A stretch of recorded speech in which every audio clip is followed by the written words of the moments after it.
যে ভিডিওটি তৈরি করছেন এই ভিডিও নিয়ে কিন্তু আপনার একটা উদ্দেশ্য থাকতে হবে। আপনি আসলে ভিডিওটি কেন তৈরি করছেন? আমরা প্রত্যেকেই ফেসবুক বলেন, ইউটিউব বলেন, ফেসবুকের জন্য আমরা যে ভিডিওগুলো তৈরি করি এগুলো আসলে একটা উদ্দেশ্য নিয়ে কিন্তু আমরা তৈরি করি। ইউটিউবের জন্য যে ভিডিওগুলো তৈরি করি এগুলো কিন্তু আমরা একটা উদ্দেশ্য নিয়ে কিন্তু তৈরি করি। কারণ আমরা সবাই চাই যে আমাদের ভিডিওগুলো অডিয়েন্স দেখুক, আমাদের ভিডিওগুলো ভাইরাল হোক, আমাদের ভিডিওগুলোতে অনেক বেশি ভিউজ আসুক। এজন্যই কিন্তু আমরা এই ভিডিওগুলো তৈরি করি। তা আমি শুরুতেই বলেছিলাম যে আপনার ভিডিওটি, আপনি যে ভিডিওটি তৈরি করতেছেন এটা একটা উদ্দেশ্য নিয়ে কিন্তু আপনাকে তৈরি করতে হবে। আপনি যে ভিডিওটি ফেসবুকে আপলোড করলেন, আপনি যে ভিডিওটি ইউটিউবে আপলোড করলেন, আসলে ভিডিওটি কেন আপলোড করেছেন? আপনার এই ভিডিওটি দেখে আপনার অডিয়েন্স কী শিখবে? এটা কিন্তু আপনাকে মাথায় রাখতে হবে যে আপনি যে ভিডিওটি তৈরি করছেন, যে ভিডিওটি আপনি আপলোড করছেন, এই ভিডিওটি দেখে আপনার একজন অডিয়েন্স কি শিখতে পারবে।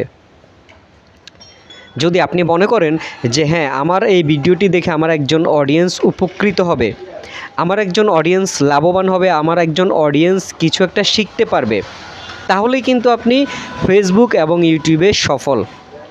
কারণ আপনি আজকে যেই টপিকের উপরে ভিডিওটি তৈরি করেছেন, আপনার অডিয়েন্স ভিডিওটি দেখার পরে যদি বুঝতে পারে যে না, এই ভিডিওটি দেখে আমার লাভ হয়েছে, এই ভিডিওটি দেখে আমি এখান থেকে কিছু একটা শিখতে পেরেছি, তাহলেই কিন্তু আপনি ফেসবুকে সফল।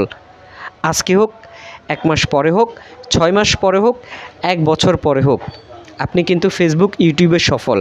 কারণ আপনার ভিডিওটি তখন তারা খুঁজবে, যখন আপনার একটি ভিডিওটি দেখার পরে তারা উপকৃত হবে, পরবর্তী ভিডিওটির জন্য তারা কিন্তু অপেক্ষা করবে, আপনাকে কমেন্ট করবে যে পরবর্তী ভিডিওটি আপনি কখন দিচ্ছেন, কখন আপলোড করতেছেন। তাহলে কিন্তু আপনি ফেসবুক ইউটিউবে সফল। এখন আপনি এমন একটা ভিডিও দিলেন, যে ভিডিওটি আমি ক্লিক করলাম, ক্লিক করার পরে যে দেখলাম যে এই ভিডিওটি দেখে আসলে আমার লসই হয়েছে, আমার যে এমবিটা গিয়েছে সেটাই আমার লস, এবং আমি কিছুই শিখতে পারলাম না। তাহলে কিন্তু ফেসবুক ইউটিউবে আপনি কখনো সফলতা অর্জন করতে পারবেন না।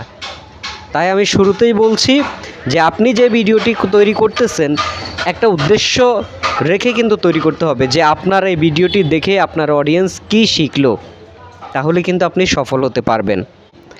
এমন ভিডিও আপনাকে তৈরি করতে হবে যে ভিডিওটি আপনার অডিয়েন্স দেখার পরে আপনার ভিডিওর জন্য তারা অপেক্ষা করবে, যে ভিডিওটি অডিয়েন্স দেখার পরে তারা বলবে যে ভালো হয়েছে ভিডিওটি, যে ভিডিওটি দেখার পরে বলবে যে ভিডিওটি দেখার পরে আমার উপকার হয়েছে, তাহলে কিন্তু আপনি ফেসবুক ইউটিউবে সফলতা অর্জন করতে পারবেন খুব দ্রুতই।